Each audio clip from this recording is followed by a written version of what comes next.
Well, as part of our continuing series, The CEOs, I've asked Delta Trust and Bank CEO French Hill to steer a group of discussions with some of his peers, other CEOs. This week, Hill sits down with Benny Westphal of Fort Smith-based the Westphal Group. Now, the Westphal Group is an oil and gas company doing business across several Midwestern states, including Arkansas's Arkoma Basin over in western Arkansas. Benny Westphal is plugged in a big way with what's going on in the nation's energy arena, which is undergoing significant shifts. We drop in on their conversation at the Little Rock Peabody Hotel's Mallard's Lounge. Your dad was a CPA and was a pioneer in the real estate industry in Fort Smith. How did you get into the oil and gas business with him when you started your career? When I was in law school in the summers, they had drilled a gas well on some property that my dad and a partner had, and Dad started getting these. This was after the Natural Gas Act of 1978 was going into effect. Mm-hmm. And so you had a jump in natural gas prices from 50 cents to $1.48. And my dad started getting these nice royalty checks off this land and thought it would be a good time to get into the oil and gas business. So they hired a retired Exxon landman to buy leases there in the city of Fort Smith out by the airport because Stevens had hit this monster gas well, and offsetting it was a section of land. They drilled it by a square mile section of land, and it was just all neighborhoods. So I thought, well, in my summers, I can get in there and I can lease in those neighborhoods too. And so I started just leasing lots. And what's funny is the first about 10 leases that I leased weren't worth the paper they're written on because I didn't have the right descriptions. It was just fractional this and that and part of this. And so I had to go back and fix those. So I just learned it from the bootstraps up and just was passionate about it and bought a lot of leases, and then my dad and his partner were sure glad when I went back to law school. I was spending all their money. But after I graduated from law school, You learned how to get the documents right then. Yes, yeah. I did.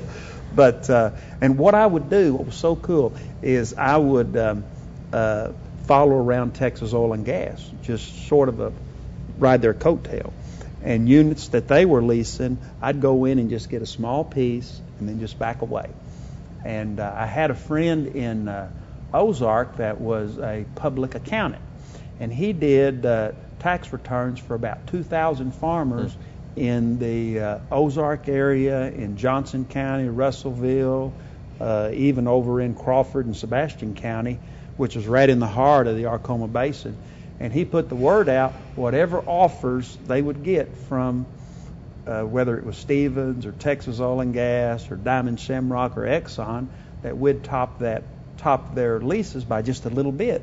So we had these other companies doing our geology work, doing our legal land work, and then in times we would get a lot of those leases. So and then they drilled a bunch of those wells, and so the rest is history. But it was fun. Yeah. They didn't figure out what I was doing for several years. I just kind of went under the radar.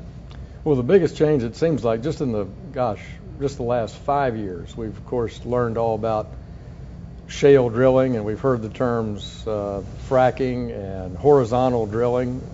Not new technology in some ways, but used in a new way. Right. But what do you think technology, the top changes in technology in the oil and gas business are, and what do you see for the future? The thing that has really changed the oil and gas industry is the ability to horizontally drill, basically in these shales, but sandstones too, economically. Devon started years ago in the Barnett Shale, just south of Fort Worth, and they spent tens of millions of dollars perfecting horizontal drilling. And it has just been amazing at how they can drill 1 mile vertical and then go 1 mile, 2 miles, even now 3 miles horizontally. And so you get this where you may have a shale that's 100 foot thick, and if you drill through it vertically, you only have that 100 feet so far from it bleeding into the wellbore. But if you go into that shale horizontally for 5,000 feet or 10,000 feet, then you exponentially have all of this product, whether it's gas or oil, going into it, and people are just making these huge gas wells and oil wells just all over the country. And there's booms going on in the Marcellus up by Pennsylvania. There's booms going on in the up in the Williston in North Dakota, where the Bakken Shale is, which is primarily oil. The Haynesville in North Louisiana, and then you got the Woodford, you got the Fayetteville Shale. But horizontal drilling has caused us to have a tremendous surplus of natural gas. And that's why gas has moved from $10+ down to $3.50 or 75 cents. And you see that as a price outlook for the foreseeable future, because we seem to in Canada and the U.S. consistently explore and find trillions more cubic feet than we thought. Yes, I think the prices are going to be low for the near future. But over the next 5 years, and this is where some of these regulations that are taking place, they're going to be shutting down dozens of these coal-fired generators and replacing them with natural gas, because it's just so plentiful. Or at least converting, I guess, the plant to be able to do convert either them, one. yes, or convert them if possible. Well, what about, and who would be if somebody was interested in following a company that was particularly good at horizontal drilling, is it only the big guys, or are there some entrepreneurs out there that are really good operators in doing the horizontal drilling? I mean, I know there's that technology now, after Devon pioneered it, really spread to all the operating companies. They pretty much will share knowledge on that. And because a lot of these companies are partners in the same wells, right? And so BP is and Exxon, XTO, they're really big in horizontal drilling, especially in this area. And there's just dozens of Devons, and I could list you dozens of companies that are drilling horizontally, and then there are a lot of these smaller companies that are popping up that have been in the right place, like up there in North Dakota. I mean, some of those horizontal Bakken shale wells are coming in at 2,000 barrels a day of oil. Right. And then they're drilling these wells over in Midland, Texas, and going in these old oil fields and drilling horizontal now and recovering a lot of oil that the vertical wells weren't able to recover. And we're seeing that potentially here in Arkansas in the Smackover? Yes. And that's something that if the Smackover, Southwestern Energy has like 450,000 acres that they have leased along the Arkansas-Louisiana line down by Magnolia. And they have drilled one well southeast of Magnolia that I know of, and that well was only making like 50 to 100 barrels a day.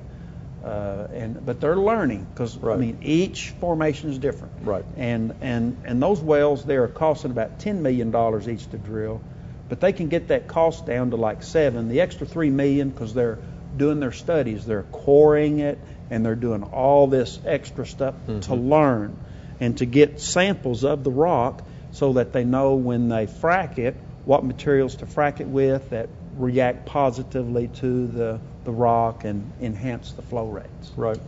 And 3D seismic is another technological innovation that's really changing oil, and I think it's not gotten the same maybe general press coverage and talk in the financial press that horizontal drilling has. But we wouldn't be doing horizontal drilling like we were if we didn't have the rapid data through That's the right. 3D seismic. This 3D seismic, and the kind of data they have now, and it's only about 10 years old, and 10 years ago, to get some of that done, these computers would take it would take a weekend for computers to do the calculations and all that, and now they can just do it in just a half a second.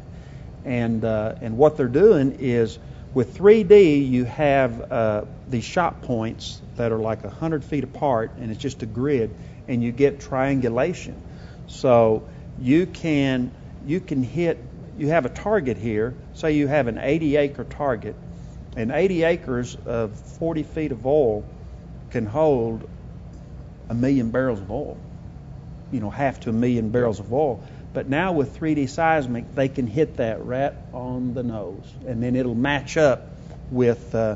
Whereas with 2D, you don't have that triangulation, so you can be off. Yeah. And so that's where some of these smaller operators, your big operators, they're offshore and they're using 3D offshore and drilling these deep prospects because you can find 100 million, 200 million barrels. It was funny on the BP blowout. I've got a friend that their company has interest in some of the blocks to the offset, and he was saying he was watching them interview BP, and they was asking about all this oil they were losing, and BP's comment was, he says, "Oh, it's only a 100 million barrel oil field."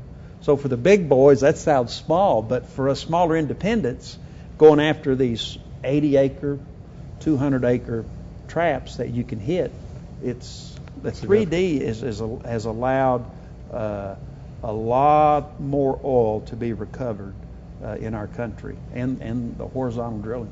So, but I mean, that's increasing productivity, reducing the cost of discovery, aiding in energy independence, all just through the pioneering in 3D technology and the processing speed of computers now. That's to be able exactly to do the data right. work. Because you get that cost down. So you see fewer dry holes in a development field, not a wildcat field, but in a development field. A lot fewer dry holes because you can pinpoint exactly where you want to drill. Mm-hmm. And back when the 3D just come out, to do one square cost you $200,000. Now one square and a square is how big? It's about it's a little bigger than a square mile. Okay. And the one square for $200,000, when now you can do it for $20,000. Wow. And that's in open country. That's not in populated areas, and it's all relative where it's and in the Rockies it would be more than it would be in the Delta, or in the swamps it'd be more. So it's all relative, but it just gives you an idea of how it's come down to 1/10 of the cost that it used to be. Well, let's turn to regulatory policy. Technology is certainly enhancing domestic oil and gas business, but every time when we pick up a paper, we read about either regulatory policy or tax policy on incentives to energy independence. Right. To take nothing away from renewables, obviously, we have to have renewables in the future, and research and technology will be going there, but there's really nothing in the short run that has the same return on investment, same productivity, same effectiveness to turn on the lights in your home or get you to work than fossil fuels. Right. So what's going on in the regulatory and sort of tax environment? I don't think that the people in Washington fully understand the oil and gas industry and what it provides to this country. I know that clean energy is a way to go, but like you say, we're not going to stop flying planes and trucks anytime soon. And what Washington is trying to do is, on the Democratic side, is they're wanting to do away with the depletion allowances, and then the intangible drilling cost, not allow that to be expensed. And the problem with those things is the oil and gas, when you're dependent 60% on people that don't like us, that we're getting our oil from, I don't see why our government doesn't, and the government, our country needs money. There's no question about it. But you have to be careful in hindering investment to get into, because it is a risky business. It is. And the difference in oil and gas and in real estate, when you drill a dry hole, your salvage value is zero. And so I don't think, in the push and pull between the Republicans and the Democrats, I don't know where that's going to come out, but I think that the bottom line, I think the oil and gas industry is going to be taxed more, and we do need money to pay our bills, but I think there'll be some type of balance in that. But as far as regulation in a state, there is a proposal to raise the severance tax to 7% in Arkansas. And the problem is the proposal to raise that, to send it before the voters, it's just a flat 7%. Okay. And if you look at other states like Oklahoma, they have 7%, but they also have exemptions for certain types of wells, deep wells, expensive wells, and then if a well becomes marginal, which most of the wells in Arkansas and Oklahoma are marginal. I mean, when you look at all the thousands of wells that have been drilled, a lot of them are 20, 30 years old, and the severance rate on marginal wells are a lot less than they are on new wells. And that's sort of like our severance tax that the legislature modified a few years ago. Yes, it does have a sort of return on capital piece, particularly for the shale wells. And right, it had and that's some good. Of these, yeah, that's good, and I'm okay with that. But just to do a 7% flat, especially with natural gas down to $3.75, I think what you're going to do is you're going to hurt some investment. You're going to hurt some investment, and I think sometimes the regulations, and we got to have regulations, but like for them just to shut down drilling in the Gulf, there's been 43,000 wells drilled in the Gulf of Mexico, and we have that terrible blowout, and they just put a moratorium on drilling other wells. And the problem is those deep rigs, those deep wells, they will employ 1,200 people that are responsible when you add the tugboats and all the people involved, is about 1,200 jobs. And there were, I think, like 40-something rigs drilling deep that they just had a moratorium on. And so what happened is a lot of those rigs went to Africa, went to the Indonesia, China, and they just went Australia. They just went to the Middle East. They just went to other parts of the world, because those things, you're talking $500,000, $1 million a day rental on some of those big deep rigs. And but anyway, that's about all that I know on the regulation. I noticed they just had an announcement here in the last few days about well water contamination. Yes. Duke University is studying wells in Arkansas, both near drilling and away from drilling as a control, both in the shale area, and I think they're also going to go into production areas that are not shale connected. Right. Has that been an issue in over the years? I mean, it's an issue talked about now, but has that been an issue in past years? And the survey, the data released here recently says that they found no contamination of well water, because that's obviously a lot lower depth than where the drilling and actual frack work is taking place. But you're right. Your groundwater is the first few hundred feet is your groundwater, and so the Oil and Gas Commission, they regulate setting your surface pipe and cementing off your groundwater.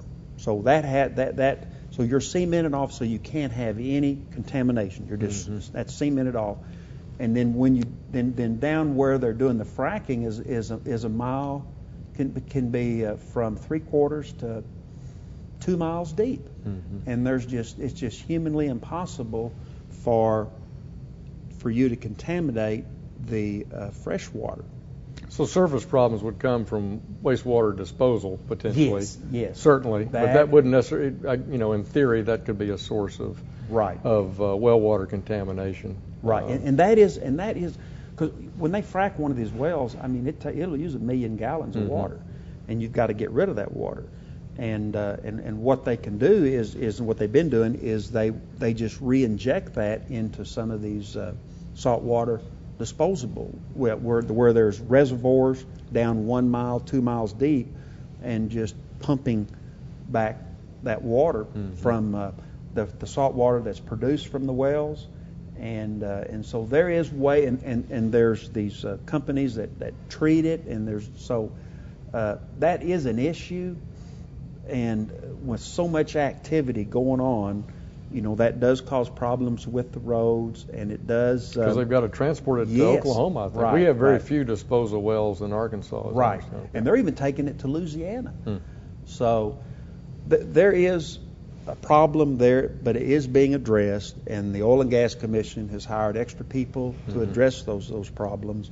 And but you look at the benefit of what is taking place. You look at a company like Southwestern Energy that has I don't know what it is now, 1.5, 2 BCF a day. You're talking, and the landowners have 12.5 to 20% of that. That's a lot of money that's going into mineral owners in Arkansas, right, which I think more than offsets, because these problems here, those wells are going to last for years and years and years, and these problems can be solved. I've read where some states are considering not changing their severance tax, maybe keeping it unique to the well capitalization and well production and well history, but having an impact fee. Yes. For drillers really active in a new area because of road damage and things like that. I wondered does Oklahoma have one of those? Are you familiar with them? I'm not sure about Oklahoma. I don't think so. But I know that Pennsylvania, the governor is proposing a impact fee, and they're because I presume that would go away once a given part of a county were drilled out, right, for example, or be reduced dramatically. Right. And up there, the Marcellus Shale is up there in Pennsylvania and New York. And New York is supplied by this big underground aquifer. And so New York is really scared about letting drilling go on in New York in case that if there's some crazy mishap, right, that it could pollute the water that supplies water to people in New York City. Right. So, there's always two sides to every story, and it's always there's a lot of economic development, economic potential there. It's just dealing with it in a safe way. And I think our industry has done a really good job in safety. There's always accidents. There's plane crashes and so there's going to be accidents, but I think that the industry as a whole has done very well. And but when you get up in the Northeast where you have lots of populations, it gets heated up a little bit more.